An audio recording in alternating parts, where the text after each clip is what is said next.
Hello and welcome po muli dito sa ating tutorial ng Basic Construction Estimate. So tuloy lang po natin yung ating computation. Nandito na po tayo sa item number 10 or formworks and scaffoldings. Okay, so to be honest po no, ito pong item of work na to, itong formworks na to, ito po yung pinaka hindi ko dini-detailed estimate.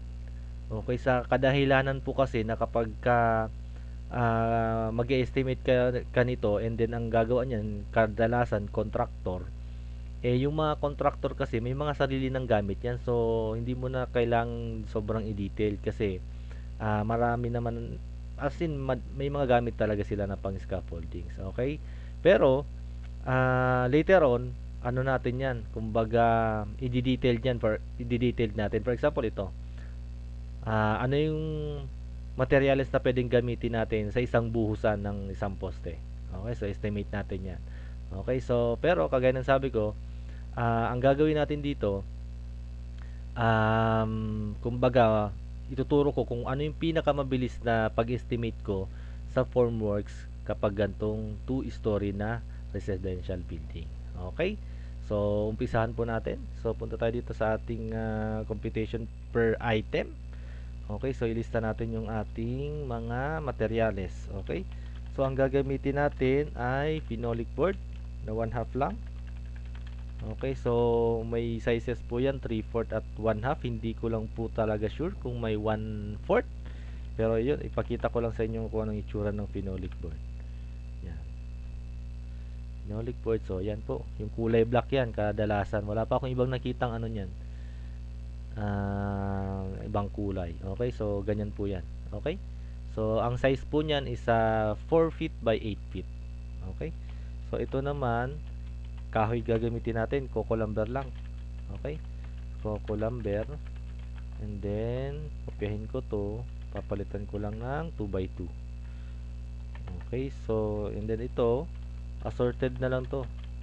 Okay, so depende na kumbaga hindi na natin siya i-detail na D4, D3 na pako or kahit anong size na gusto nyo, kasi ano lang, maliit na bagay lang naman yan, magkano lang naman yung pako. Okay, pero kung gusto nyo estimate, pwede lang. Isa pa kasi mahirap siyang estimate talaga. Okay, so yun ang isa pang reason. Okay, so kahit sa DPWH ganyan lang po sila mag-estimate, assorted CW nail. Okay, so itong coco lumber na optional naman yan, kung gusto nyo is good lumber, pwede lang. Okay, so ang purpose naman natin estimate, no? So ang mangyayari lang, kung gusto niyo ng coco lumber, palitan niyo lang unit price. For example, sa staking, 'di ba ang ginamit natin coco lumber 'yan. So palitan niyo lang yung unit cost kasi pareho lang naman 'yan ng property 'di ba? I mean, sa property lang mag-iiba. Okay, so yung sa size niya pareho lang po 'yan. Okay, so kumbaga, syempre mas matibay yung good lumber kaya mas mahal siya. Okay, so mga around 60 to sa amin dito sa amin. Okay, so yun lang, and then tuloy tayo dito. Okay, ilagay ko to per piece na 4x8. Ito board feet, and then board feet din yan, and then ito per kilogram. Okay, so per piece ilagay ko na yung presyo dito, 750 po yan, pero depende po yan so naglalaro pa rin yan ng mga 500 to 800 I think, pero yan 750 goods na yan. And then yung coco lumber, syempre parehas na yan dito sa staking na ginamit natin, hindi pwede magkaiba yan. Okay, pareho din po yan, no? Kasi coco lumber pa rin yan. And then ito, syempre pareho din yan, 90 per kilo ng pako. Okay, so paano mag-estimate ng phenolic board ng mabilisan sa gantong 2 story? So ganito po yung pag-estimate ko niyan. Okay, so i-assume po natin na ang pagbuhos natin dito sa second floor is minsanan. Okay, so kumbaga ang buhos natin dito kasama yung slab at saka biga. Okay, I think kadalasan talaga yung ginagawa is nauuna yung yung biga, 'di ba? Tapos iniiwan lang natin yung pang slab, kumbaga ito. Yung binabawasan lang natin yan, 'di ba? Kung ano yung thickness ng ating slab, kumbaga 0.125 or 5 inches, parang ganyan, no? So yan ang unang buhos, and then next kasama na yung top dun sa buhos ng slab. Okay, pero ito nga kagaya ng sabi ko, i-assume natin na minsanan ng buhos niyan, no? So except yung sa ating stair. Okay, so kailangan natin makuha yung area nito. Okay, so ano ba yung area niyan? Okay, nakuha na natin yan kung maalala nyo dito, concreting. Okay, 'di ba ito yung slab natin, 'di ba sabi ko sa inyo pag ang ginagawa natin dito, pag mag-estimate ng slab, kasama yun, yung putol na yun, yung sinasabi ko kanina. Okay, kung gusto nyo i-review, balikan nyo yung ating discussion dito sa concreting works. Okay, so yun nga, kailangan natin yung area, which is, nakuha na natin ito, 62.71. No? So yan, i-copy ko lang yung 62.71. Yan, and then, i-divide ko po, makita nyo, no? Nag-63 kasi naka-round up yan, no? So, yan, i-divide ko siya sa isang pirasong phenolic board na 1.2 times 2.4. Okay, so 1.2 meters or 4 feet, and then 2.4 meters or 8 feet, no? So, yan, 21.77. Ngayon, i-round up ko yan. Round up. Okay, kasi wala ka nang mabibiling ganun na 0.7, 0.1, 0.77, 'di ba? So, sobra. Yan. Pero after nating magawa 'yon, ito ita-times 2 ko 'yan. Okay, bakit natin ita-times 2? Ganito po kasi 'yan. Yung in-estimate natin is yung pang-ilalim lang. Okay, so hindi pa kasama yung sidings. Siyempre, may mga sidings ka diyan. Okay, so kaya itong times 2 na yan, actually optional pa yan. Ayan, times 2, pwedeng 1.5 yan. Okay, so dun ko nilalaro yan, either 1.5 to 2. Okay, for example, no? So, di ba yan ginagawa natin, 22. Kung times ko ng 1.5, so 33 ang bibilhin nyo. Pwede naman na 2. Okay, pero para safe, 2 na lang ang gagawin ko.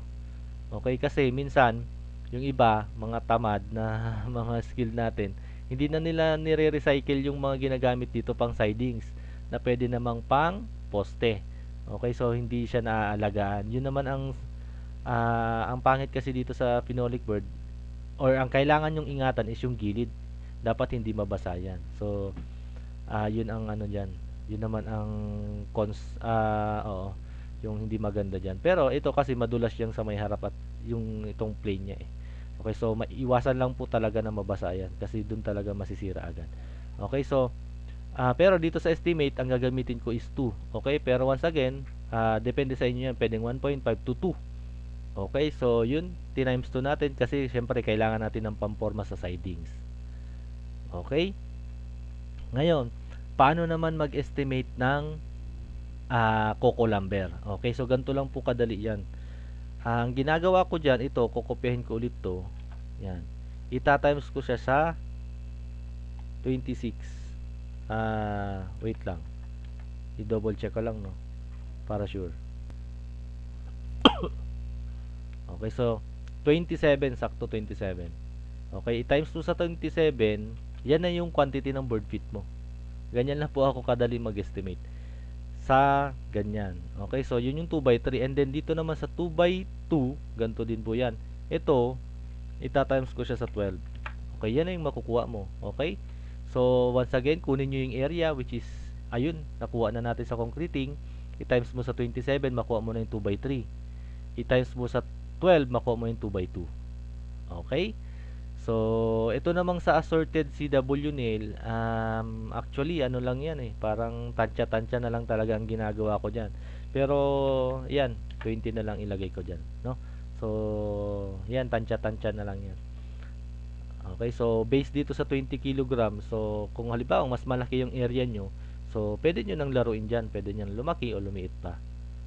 Okay, so, pero, for me, okay po yan. Okay, so, kunin na natin yan.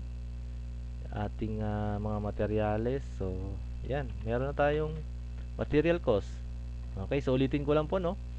So, yung ang pinaka kailangan nating area dito ay yung area nito. Yan, yung 62.71 na yan. Kung gusto nyong reviewin, balikan nyo po yun, no? So, yung area ng ating second floor, kasi assume natin na ang buhos natin dito ay minsanan. Okay, so yun yung pinaka marami na kailangan ng formworks. Okay, syempre kasi yung gagamitin natin na pamporma dyan sa may pinakamarami, magagamit na natin dito sa iba.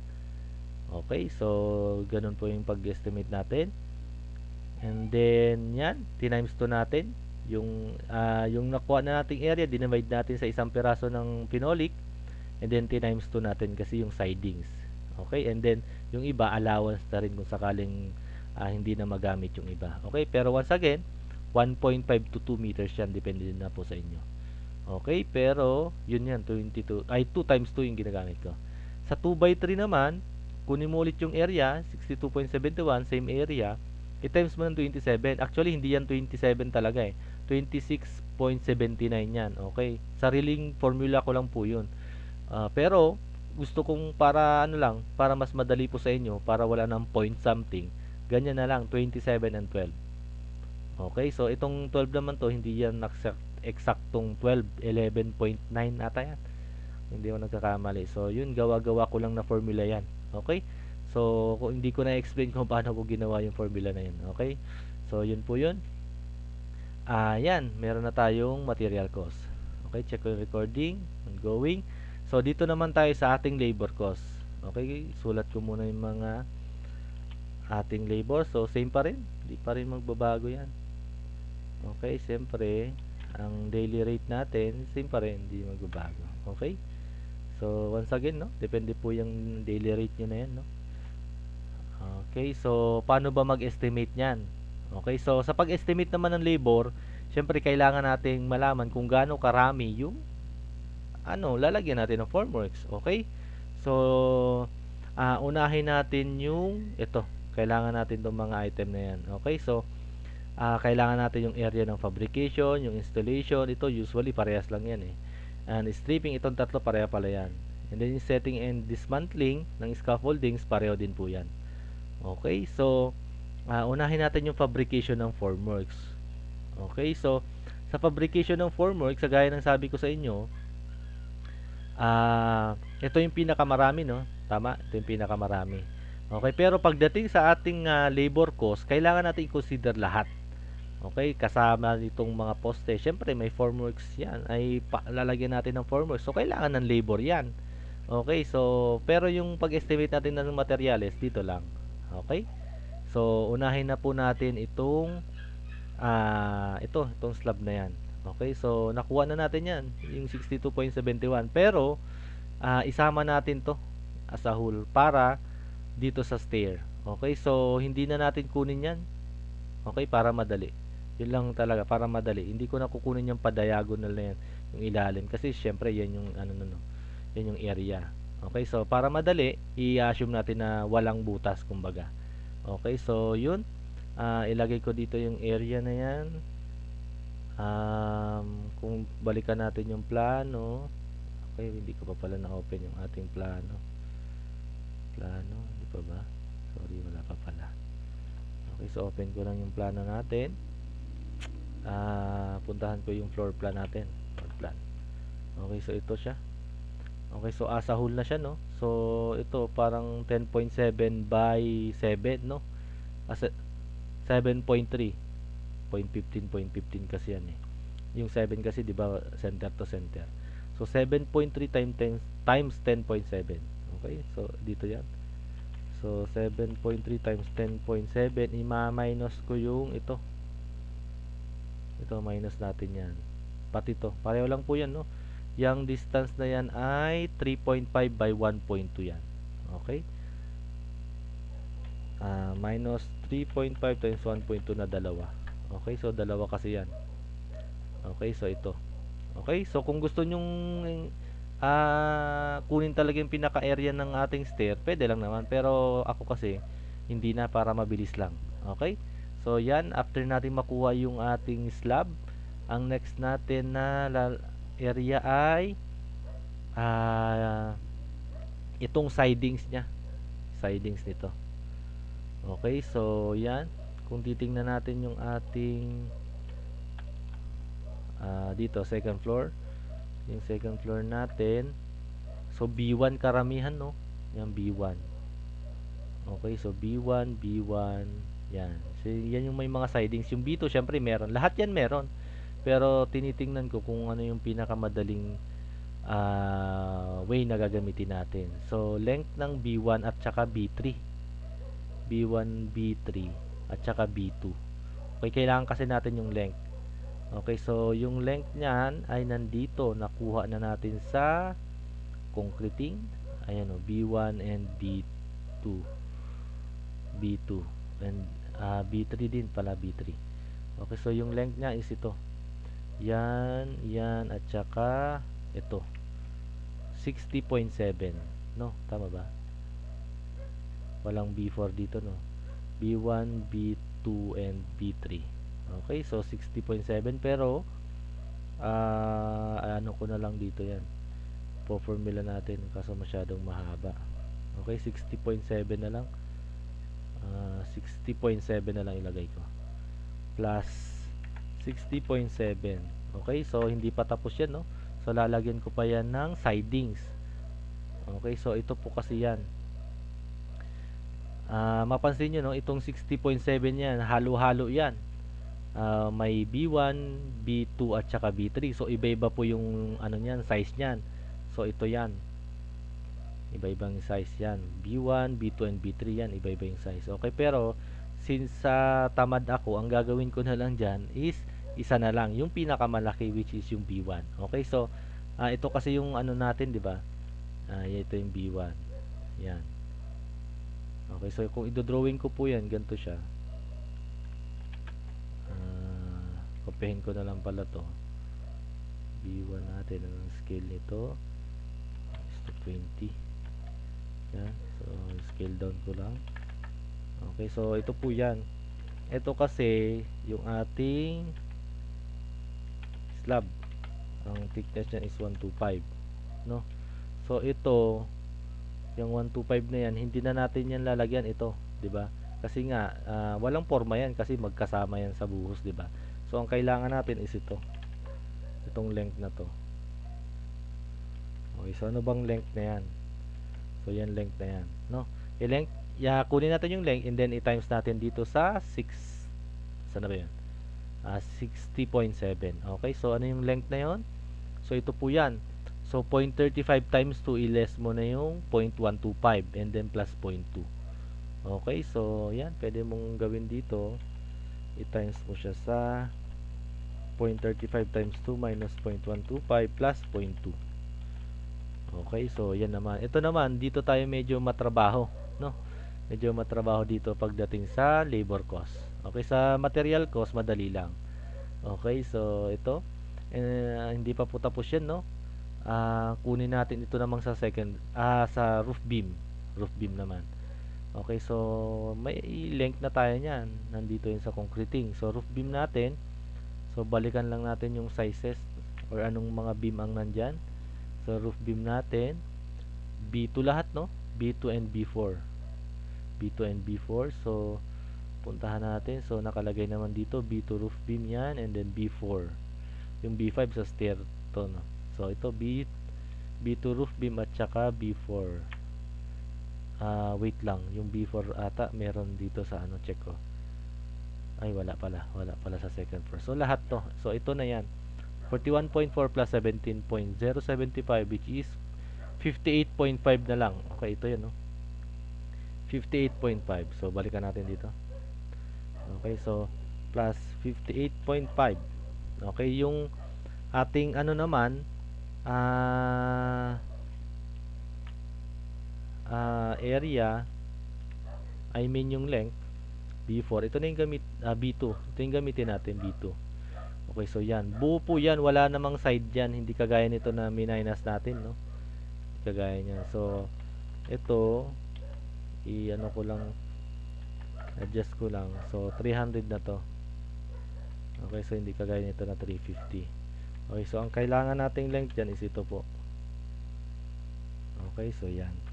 So yan yung lalagyan natin ng forma. Siyempre sa taas hindi, kasi nga dyan natin ilalagay yung buhos. Dyan natin idadaan yung buhos kako sana. So ito yan. So ang length nyan 0.3, 0.3 and then 0.2. Tama?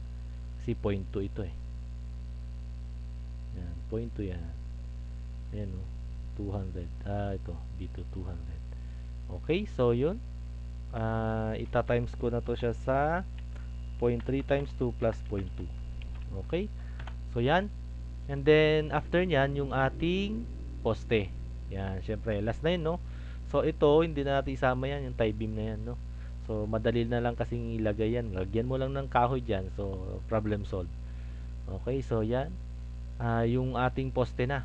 Okay, yung length ng ating poste, tingnan natin yung plano. Dito muna tayo sa ating, ayan, ito, sa may structural. Okay, so syempre mag-uumpisa ka sa footing. Yan, mag-uumpisa ka sa footing. So anong height ng footing to finish grade line? Alam natin yan, 1.2, no? Pareha yung 1.2. And then kung balikan natin yung ating elevation, so ito siya, 1.2, no? Dito sa baba, no? So magdagdag ka ng 0.3 and then 3.2 and then 3. Okay, so hanggang dun yan sa taas, syempre, no? So yun po, hanggang dito sa top of roof beam. Okay, so pwede nyong gawin 1.2 pababa plus 6.5. Ayun, no? Okay, so yun na yung gagawin natin, 6.5. Okay, so ano ko muna, yung height muna, no? 1.2 plus 6.5. Okay, and then ita-times ko siya sa perimeter ng isang poste, which is 0.3 times 4. Okay, 0.3 times 4. So anong explanation kasi saan natin nakuha yun? Sa plastering. Kung maalala nyo yung area ng plastering natin, ito sa column, baka kasi malito kayo dun dito sa ating itong formula na yan. Pwede nyong balikan to kasi may explanation tayo tungkol dyan, no? Okay, so yan. And then yung ilang piraso times 9, syempre 9 na 9 na poste. Okay, wait lang saglit. Okay, so yan, double check ko lang. 7.3 minus yan times 2 plus 60.7 1. Minus ito, diba? Minus yan, minus plus 0.2 plus yan. Okay, goods na tayo dyan. Okay, 1.2 times 6.5 plus 0.3 na 4, then siyam na poste. Okay, so yan, goods na tayo dyan. So para pareho na yan. Okay, so dito naman sa scaffolding, okay, so pag estimate ko dyan, ang scaffolding natin ay yung sa perimeter lang, sa labas. Okay, so yung labas lang na yan, no? So yung labas na yan, syempre ito yan. So itong ano lang na yan, ito actually ito lang ginagamitan ko yan, eh. Okay, so parang ito, which is 7.3 plus 8.3, no? Then 7.3 then 8.3 and then times natin sa height. Okay, so in short, ganito po siya. Okay, 7.3 times 2 plus 8.3 times 2, i-times ko siya sa height na 6.5. Okay, so yan, ganyan lang po kadali, no? So pareho lang po yan. Okay, so time check. Okay, goods pa. So dito naman sa quantity, yan, yung pinakamalaki. Minsan kasi mas malaki yung dito, eh. So yan ay ilagay natin. Okay, so dito naman sa manpower, ang gagamitin nating manpower, 124 na lang, 124. Check ko nga kung ano yung mga ginagamit natin. Ito malaki kasi talaga yan. Ito sa RSB 124 pwede yan. Okay, so ito kasi talagang parang special to, eh. Masonry at saka plastering. Okay, 124. So number of days naman, okay, so ilalagay ko din ito. Okay, so yan. Okay, pero dito naman tayo sa output. Okay, so sa output naman, ang ina-assume ko po dyan is ganito. Dalawang plywood ang may papabricate ng isang tao. Okay, so yan po, dalawang plywood, 5.76. Okay, yan, dalawang plywood. And then pagdating naman dito sa stripping of forms, try ko nga to, tatlo ba ina-assume ko? Ayan, 3 piraso ang ina-assume ko. I mean 6 na piraso kasi ito, 'di ba, dalawa yan. So 6 na piraso naman ang ina-assume kong stripping. Actually mas malaki pa dapat talaga yan. Okay, pero yan na yung ina-assume ko, no? So gitna ko lang. And then dito sa ating duration, ito i-divide ko lang siya sa ito, wait lang, dapat ito lang plus ito, double ano ko yan, and then times ko siya sa yan. Okay, so 7.14. So yan po yung ating duration sa fabrication of wormworks. Okay, so assumption natin yan yung tao. Okay, 7.14. Okay, so tuloy po tayo. Itong 7.14, then ito, pareha naman ang area yan, syempre. 7.14 din yan. Pero syempre, gamitin natin ang formula. Yun nga lang, itong formula kasi natin medyo ganyan. Kasi pinag-add pa natin yan. Pero ito, gawin ko na lang na ito. Okay, so yan. And then, ibahin ko yung formula. Tingnan natin kung magbabago. So, ito, times ko dito. Okay, so hindi yan magbabago. Okay, so ito ang gagawin. Oh, no. Lalagyan ko ng dollar yan para fix. Okay, so yan. Dito wala pa tayong nailalagay. So ito, setting ko na lang 12 at saka 12 lang yan. Okay, so yan po yung assumption ko, no. So 12 square meter per Monday ang ating setting at saka dismantling. Okay, so yan po talaga anto. Kumbaga malaki ang pinagkaiba sa iba. Okay, so nag-iiba-iba po talaga. Pero ito yung ginagamit ko kasi, no. So depende na po sa inyo kung inyong gagayahin. Pero okay po yan. Wala pong ano dyan. Goods tayo dyan. Okay, so yan. So yung total number of days natin, 22.29. So copy ko na. So problem solved na tayo. Okay. So meron na tayo. Labor. Okay, so goods na tayo. 79,000 sa ating labor. Okay. Sa equipment naman, wala tayong equipment. Pero later on, mag-estimate tayo kung paano mag-estimate naman ng GI pipe. Paano kung GI pipe ang gagamitin natin, hindi Coco lumber or good lumber, no?